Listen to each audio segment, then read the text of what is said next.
Welcome to 69 TV Telugu. నేను జితేంద్ర. బులెటిన్లోకి వెళ్లే ముందు హెడ్లైన్స్ చూద్దాం.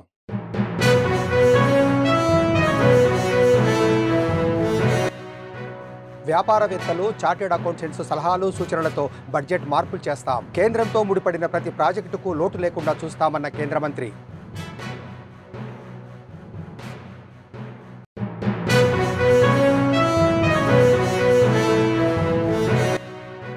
మహిళల కష్టాలు, శ్రమదోపిడికి వ్యతిరేకంగా మహిళా దినోత్సవం ఆవిర్భవించింది. ఇప్పటికీ మహిళలు అనేక వివక్షలను ఎదుర్కొంటున్నారన్న మంత్రి సీతక్క.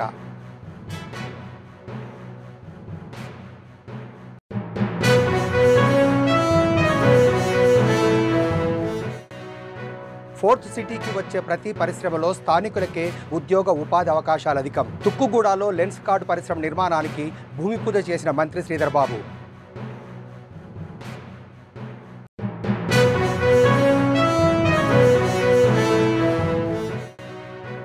యాదాద్రి భువనగిరి జిల్లా మోటకొండూరు మండలంలో ఎండిన వ్యవసాయ బోర్లు. 256 ఎకరాల పంటలు ఎండిపోయినట్లు గుర్తించిన వ్యవసాయ అధికారులు.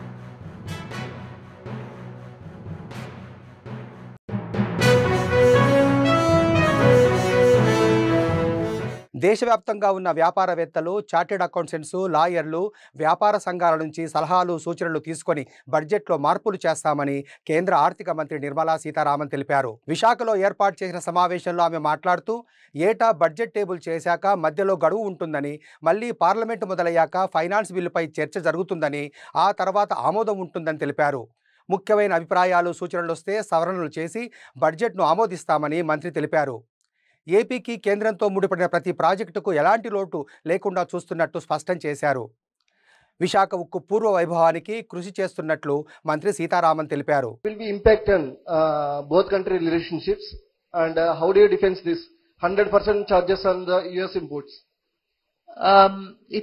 First of all, what prevails today as tariffs are on very different counts. One, to protect your own industry, which you will continue to protect even afterwards. But it's also a question of our exports and the possibility of our exports also in reaching newer markets. So when you are at a stage of development where your own industry has to grow, you will tend to make sure that as per the WTO norms, whatever is the trade tariff which you can levy. Tariff is a legitimate instrument. You can levy, you will levy. So that is how it has been happening. And it is consistent, as I said, with the WTO framework.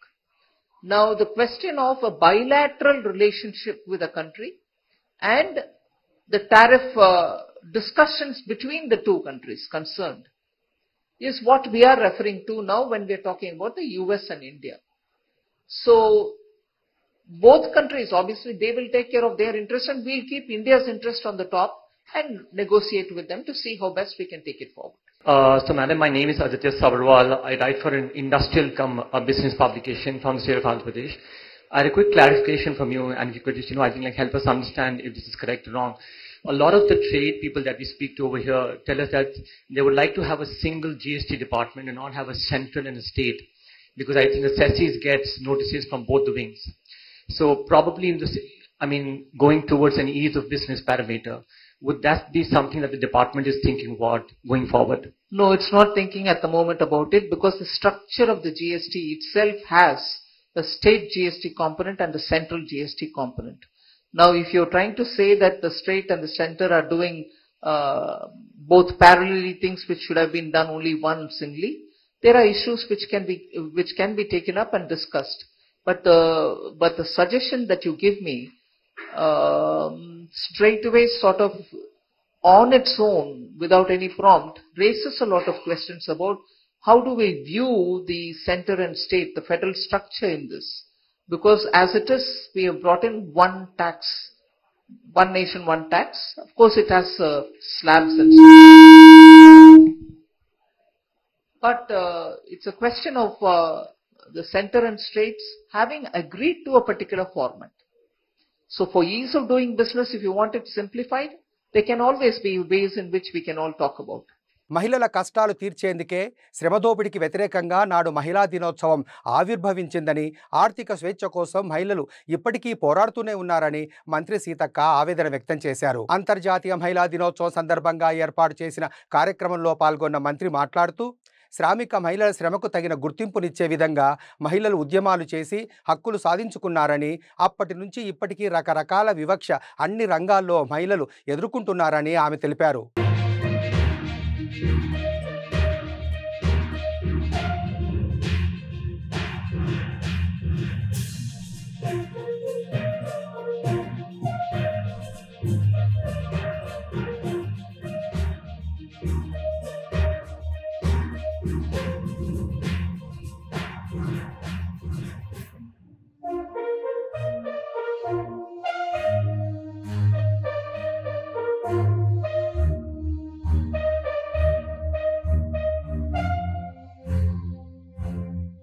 ఎలా cases ఉంటాయి, ఎలా punish చేయబడతారు అనేది కూడా ఉండాలనేది నేను చాలా రోజుల నుంచి ఇలాంటి ప్రయత్నం చేస్తా ఉన్నాం.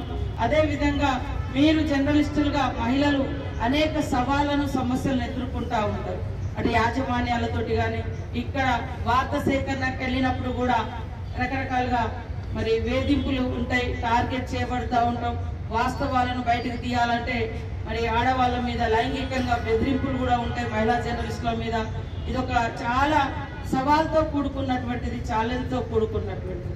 అయినా కూడా డేర్గా మరి ప్రజలకు ప్రభుత్వాలకు వారధులుగా పనిచేసేది మీడియా, ముఖ్యంగా మరి వార్తా సేకరణలో ఉన్నటువంటి మీరందరూ.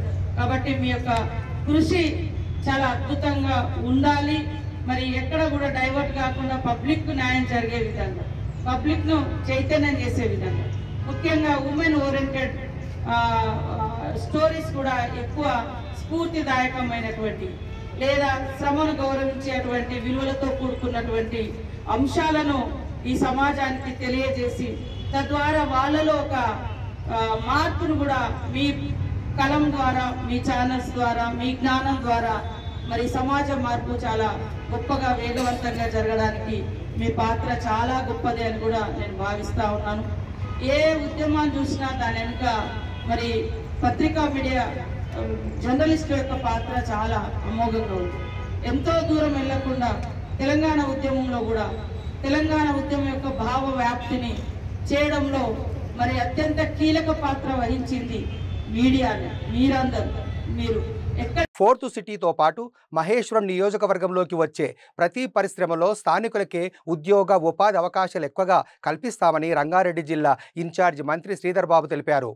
మహేశ్వరం నియోజకవర్గం తుక్కుగూడ మున్సిపాలిటీ పరిధిలో డీసీపీ కార్యాలయం, లెన్స్ కార్డు పరిశ్రమ నిర్మాణానికి మంత్రి భూమి పూజ చేశారు. అనంతరం మహేశ్వరం, కందుకూరు మండలాల్లో 12 కోట్ల అభివృద్ధి పనులకు శంకుస్థాపన చేశారు. ఈ సందర్భంగా మంత్రి శ్రీధర్ బాబు మాట్లాడుతూ, లెన్స్ కార్డు పరిశ్రమ ఏర్పాటుకు 52 ఎకరాల భూమిని ప్రభుత్వం కేటాయించిందన్నారు. 1500 కోట్ల పెట్టుబడితో ప్రపంచ స్థాయి ప్రమాణాలతో నిర్మించే కళ్లద్దాల పరిశ్రమలో 1500 మందికి ఉద్యోగాలు వస్తాయని మంత్రి శ్రీధర్ బాబు చెప్పారు.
యాదాద్రి భువనగిరి జిల్లా మోటకొండూరు మండలాల్లోని పలు గ్రామాల్లో ఈ యాసంగి సీజన్లో బోర్లల్లో నీరు బాగానే ఉందని నమ్మి అప్పులు చేసి 2-3 ఎకరాలు వరి పంట వేస్తే బోర్లు ఎండిపోయి నీళ్లు లేక పచ్చని పంట పొలాలు ఎండిపోయాయని రైతులు ఆవేదన వ్యక్తం చేస్తున్నారు.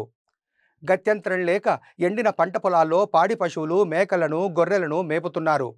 ఆలేరు మండలంలో యాసంగి సీజన్లో రైతులు 9,936 ఎకరాలకు వరి పంటలు వేశారని, అయితే 256 ఎకరాలు భూగర్భ జలాలు పడిపోయి పంటలు ఎండిపోయాయని ఫిర్యాదులు అందినట్లు వ్యవసాయ శాఖ అధికారి శ్రీనివాస్ తెలిపారు.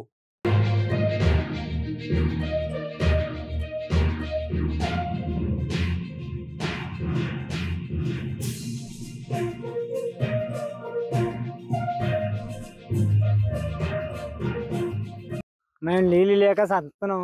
పశువులకు మాకు ఆధారం లేక మాకు కాలువ నీళ్ళు కావాలి. మాకు బాయిలు పని చేస్తలేవు, బోర్లు ఏ పది వేసినా పని చేస్తలేవు, ఏది అంతలేదు. మేము గొట్టు మిట్టుగా ఆడుతున్నాం. కాలువ ఆధారం అయితేనే బతాం, లేకపోతే ఇక మాకు ఏం ఆధారం లేదు. అంతే మేము బతుకు. నేను 4 వేసినా, మా అన్న 7 వేసిండు.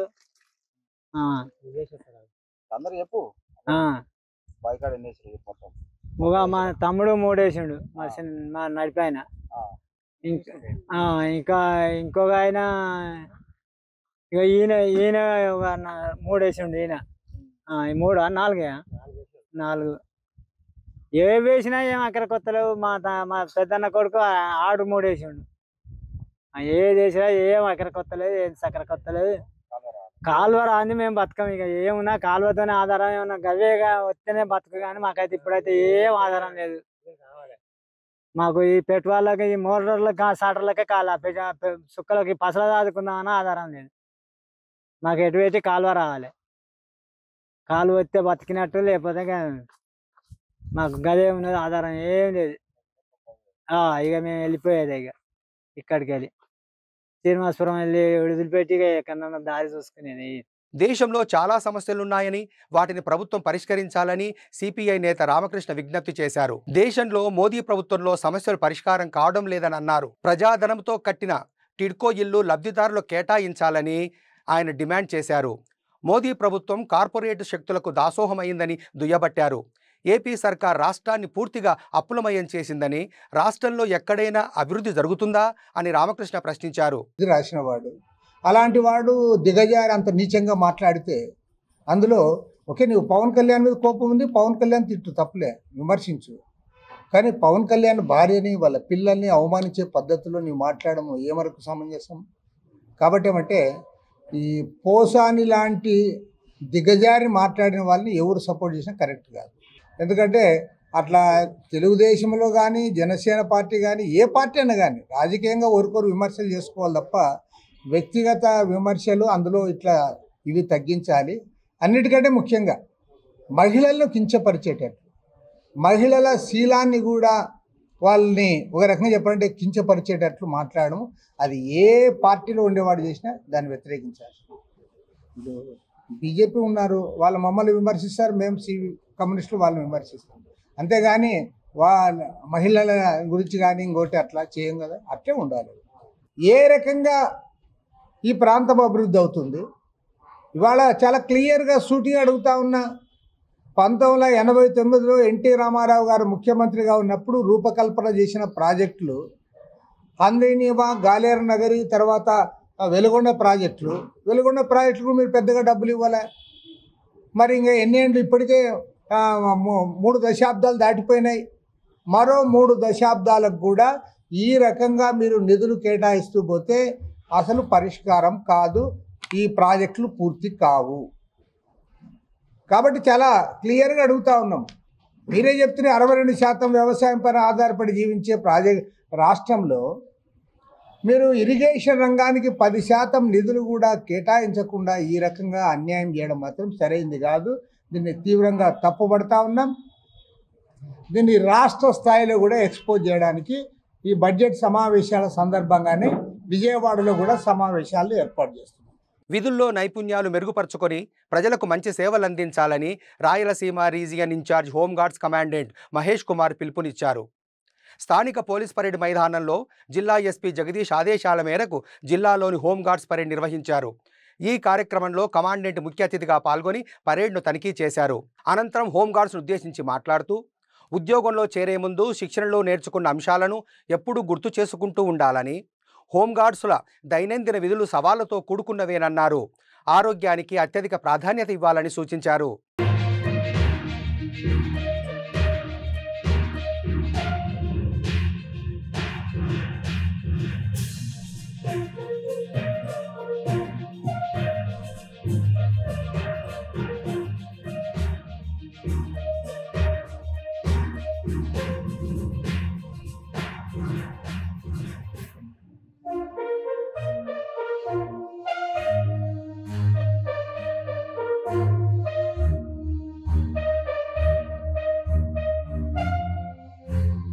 గ్రామీణ ప్రాంతాల్లో మహిళా సంఘాలు రైతులకు బ్యాంకింగ్ సేవలను అందిస్తున్న ఎయిర్టెల్ పేమెంట్స్ బ్యాంక్ మహిళా కరస్పాండెంట్లను సన్మానించుకోవడం సంతోషంగా ఉందని మాజీ ఐఏఎస్ అధికారి చిరంజీవులు అన్నారు. తెలంగాణలో ఎయిర్టెల్ పేమెంట్స్ బ్యాంక్ ద్వారా అత్యధిక బ్యాంకింగ్ సేవలు అందించిన మహిళలను అవార్డులతో సత్కరించారు. అంతర్జాతీయ మహిళా దినోత్సవం సందర్భంగా ఎయిర్టెల్ పేమెంట్స్ బ్యాంకింగ్ సేవలను ముందుకు తీసుకెళ్లడంలో మహిళల పాత్ర కీలకమని సంస్థ చీఫ్ ఇన్ఫర్మేషన్ ఆఫీసర్ పినాక్ చక్రవర్తి తెలిపారు. మహిళా దినోత్సవాన్ని పురస్కరించుకొని 2 రోజుల మొదలే Airtel payment bank business correspondent గా ఉత్తమ నైపుణ్యాన్ని ప్రతిభను కనపరిచినటువంటి 5 మహిళా అమరులను ఇక్కడ సత్కరించడం జరిగింది.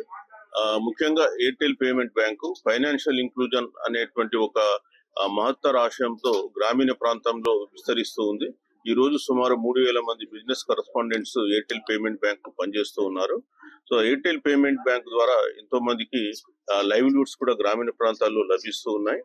ముఖ్యంగా గ్రామీణ ప్రాంతాల్లో ఉన్నటువంటి ప్రజలు వారి యొక్క డబ్బుల్ని తీసుకెళ్లి బ్యాంక్ వెళ్ళేసి డిపాజిట్ చేయడానికి కొరకు ఒక రోజు వెచ్చించాలి. అదేవిధంగా ట్రాన్స్పోర్ట్ ఖర్చులు ఇవన్నీ ఉంటాయి. ఆ రోజు వారి కూలి కూడా పోగొట్టుకోవాల్సిన అవసరం ఉంటుంది. అట్లాంటి ఏం అవసరాలు లేకుండానే మేము గ్రామీణ ప్రాంతంలోనే Airtel payment bank business correspondents ను అపాయింట్ చేసి వారికి ఫైనాన్షియల్ సేవలు అందిస్తూ ఉంది. ఇంకా ఈ సేవల్ని రాబోయే కాలంలో విస్తరించడానికి అనేకమైనటువంటి ప్రణాళికలు రచిస్తూ ఉంది. సో 2017లో ప్రారంభమైనటువంటి ఎయిర్టెల్ పేమెంట్ బ్యాంకు ఈ రోజు దేశవ్యాప్తంగా 1,00,000 మంది బిజినెస్ కరస్పాండెంట్స్ తో పనిచేస్తూ ఉంది. తెలంగాణ రాష్ట్రంలో కూడా విస్తరించడానికి అనేకమైన సంతానలేమి సమస్యలతో బాధపడుతున్న జంటలకు ఉచిత ఫెర్టిలిటీ అసైన్మెంట్ సేవలు అందించేందుకు ఒయాసిస్ ఫెర్టిలిటీ సెంటర్ ముందుకు వచ్చింది. Hyderabad Jubilee hills oasis fertility సెంటర్లో మార్చి నెల మొత్తం 5,000 విలువ చేసే ఉచిత ఫెర్టిలిటీ అసైన్మెంట్ సేవలు అందిస్తున్నట్లు సంస్థ కో-ఫౌండర్ దుర్గా తెలిపారు. ఖర్చుతో కూడుకున్న ఈ వైద్యమును సామాన్య మధ్యతరగతి ప్రజలకు అందుబాటులో ఉంచేందుకు ఈఎంఐ సౌకర్యం కల్పిస్తున్నామన్నారు. దంపతులు ముందుగా వైద్య పరీక్షలు చేయించుకుంటే ఏ సమస్య ఉందో తెలుసుకొని సాధ్యమైనంత వరకు నార్మల్ కన్సీవ్కు ప్రాధాన్యత ఇస్తామన్నారు. ఇవాళ మన ఉమెన్స్ డే సెలబ్రేషన్స్ కి OSS has come with a concept. ఇప్పుడు ఏంటి అంటే OSS stands not just for fertility treatments. కానీ మా ప్రయత్నం ఏంటి అంటే యాజ్ మచ్ యాజ్ పాసిబుల్ ఫర్టిలిటీలో ఉండే ప్రాబ్లమ్స్ అన్ని మనం ఎలాగ ప్రివెన్షన్ అనేది ఆలోచించాలా అనే కాన్సెప్ట్ తోటి మనం ముందుకు వస్తున్నాం. సో ఇప్పుడు ఫర్టిలిటీలోనే మనకి ప్రాబ్లమ్స్ ఎక్కువ అవుతున్నాయి. జనాలకి ఫర్టిలిటీ అనేది ఎక్కువ అవుతుంది. ఎందుకు ఎక్కువ అవుతుంది? ఒకటి, లేట్గా వస్తున్నారు ట్రీట్మెంట్స్కి, లేట్గా పెళ్లి చేసుకుంటున్నారు, కెరియర్స్ అన్ని సెటిల్ చేసుకొని వచ్చేసరికి డిలే అవుతుంది. దానివల్ల ఫర్టిలిటీ పెరుగుతుంది. రెండో మోస్ట్ ఇంపార్టెంట్ ఏంటి అంటే అందరికీ రీప్రొడక్షన్లోనే ఉండే ఆల్ ఆస్పెక్ట్స్ అనేది దానికి అవేర్నెస్ లేదు. సో ఈ ఉమెన్స్ డే సెలబ్రేషన్స్లోని మా ఫస్ట్ ఆప్షన్ ఏంటి అంటే మేము ఎంతవరకు can we give awareness to everybody about the potential problems with fertility. దీనికి ఎలాగా మనం ముందుకెళ్ళాలి? ఇప్పుడు మనకి పొటెన్షియల్ గాను మీకు ఫర్టిలిటీ ఎలాగుంది అని చెప్పడానికి వాళ్ళకి ఇన్ఫర్మేషన్ కావాలి కదా. ఆ ఇన్ఫర్మేషన్ ఇవ్వడానికే వీఆర్ స్టార్టింగ్ దిస్ ప్రోగ్రామ్. ఇది ఏంటి అంటే for this whole month OSS లోని ఏ సెంటర్లో మీకు వెళ్ళినా కూడాను we will do free testing for fertility. So this is for women అన్నమాట. సో ఏంటి అంటే వాళ్ళు వచ్చి they can do their tests. ఏం చెప్తాం మేము? మీకు ఎగ్ రిజర్వ్ ఎలాగుంది, మీకు మెడికల్ ప్రాబ్లమ్స్ ఏమైనా ఉన్నాయా, ఏమైనా రీప్రొడక్టివ్ ప్రాబ్లమ్స్ ఏమైనా ఉన్నాయా, దానివల్ల మీకు ఫర్టిలిటీలో ఏం ఇంపాక్ట్ ఉంటుంది అనే ఇన్ఫర్మేషన్ మేము ఫ్రీగా ఇస్తాము టెస్ట్లు చేసిన తర్వాత. సో ఆ ఇన్ఫర్మేషన్ ఎందుకు ఇంపార్టెంట్, మేము ఎందుకు ఈ 1 month ఫ్రీగా చేస్తున్నాము అంటే ఆ information is very important. Because awareness లేదు మనోడికి. వాళ్ళ ఏజ్ ఇంపాక్ట్ ఏంటి, ఎండోమెట్రియోసిస్ ఇంపాక్ట్ ఏంటి, పీసీఓడి ఇంపాక్ట్ ఏంటి, ఫైబ్రాయిడ్స్ ఉంటే అది ఎలా మన ఫర్టిలిటీలో ఇంపాక్ట్ చేస్తుంది, ఈ ఇన్ఫర్మేషన్ అందరికీ దొరకట్లేదు. సో దీని వల్ల we're hoping that women will come, get them cells tested and we give them information. ఆ ఇన్ఫర్మేషన్ తోటి డిసిషన్స్ వాళ్ళు చేస్తారు. They will make educated and correct decisions about their fertility. First. Second, మేము విమెన్దే చేస్తున్నారు కదా ఏంటి అని అడుగుతారు. సో ఏంటి అంటే fertility is not just a women's problem. Bulletin ముగించే ముందు హెడ్లైన్స్ మరోసారి.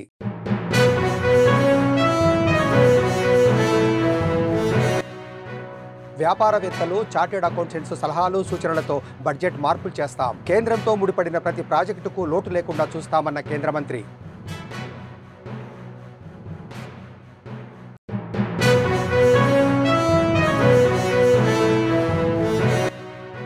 మహిళల కష్టాలు, శ్రమదోపిడికి వ్యతిరేకంగా మహిళా దినోత్సవం ఆవిర్భవించింది. ఇప్పటికీ మహిళలు అనేక వివక్షలను ఎదుర్కొంటున్నారన్న మంత్రి సీతక్క.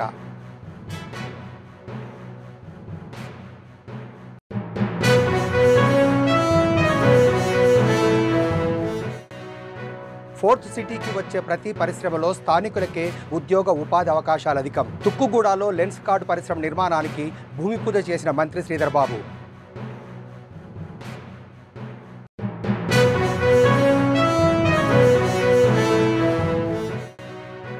యాదాద్రి భువనగిరి జిల్లా మోటకొండూరు మండలంలో ఎండిన వ్యవసాయ బోర్లు. 256 ఎకరాల పంటలు ఎండిపోయినట్లు గుర్తించిన వ్యవసాయ అధికారులు.